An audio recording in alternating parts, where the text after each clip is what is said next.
जय श्री कृष्ण दोस्तों। भगवान श्री कृष्ण ने जन्म मथुरा में लिया और वहीं पर उन्होंने अपना बाल्यकाल बिताया। लेकिन उन्होंने अपना राज्य और जीवन का बड़ा हिस्सा द्वारका नगरी में व्यतीत किया। आज हम एक विशेष प्रश्न का उत्तर जानने जा रहे हैं। द्वारका नगरी की स्थापना कैसे हुई और श्री कृष्ण का अंत कैसे हुआ।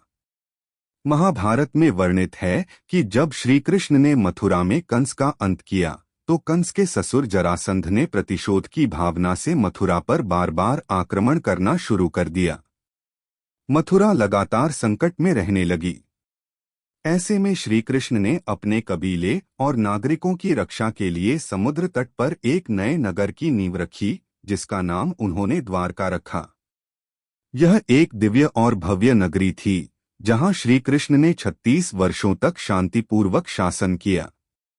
समय बीतता गया, लेकिन एक दिन गांधारी के श्राप से जुड़ी घटनाएं घटने लगीं। महाभारत युद्ध के बाद जब गांधारी को ज्ञात हुआ कि उनके सारे पुत्र मारे गए हैं और श्री कृष्ण ने पांडवों का साथ दिया, तो उन्होंने क्रोधित होकर श्री कृष्ण को श्राप दिया, जैसे उनके वंश का विनाश हुआ वैसे ही यदुवंश का भी नाश हो और द्वारका नगरी समुद्र में समा जाए। श्री कृष्ण ने उस श्राप को प्रसन्नता से स्वीकार किया। एक दिन उनके पुत्र सांब ने कुछ ऋषियों से मजाक किया, जिससे ऋषियों ने क्रोध में श्राप दे दिया कि यदुवंश का विनाश एक लोहे के मूसल से होगा। उस मूसल को समुद्र में फेंक दिया गया, लेकिन उसका असर बना रहा। मूसल का बुरादा बाद में कंटीले घास के रूप में उगा और वहीं से यदुवंशियों में आपसी संघर्ष शुरू हो गया।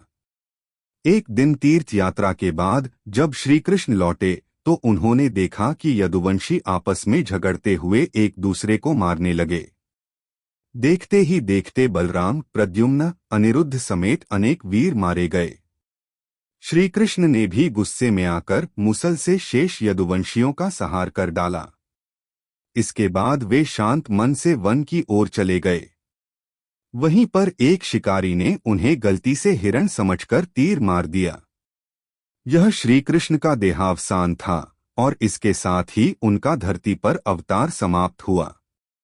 श्री कृष्ण ने अर्जुन को आदेश दिया कि वह द्वारका के शेष लोगों को सुरक्षित स्थान पर ले जाएं, क्योंकि नगर जल्द ही समुद्र में समा जाएगा। अर्जुन ने नगरवासियों को संगठित किया और उन्हें लेकर प्रस्थान किया।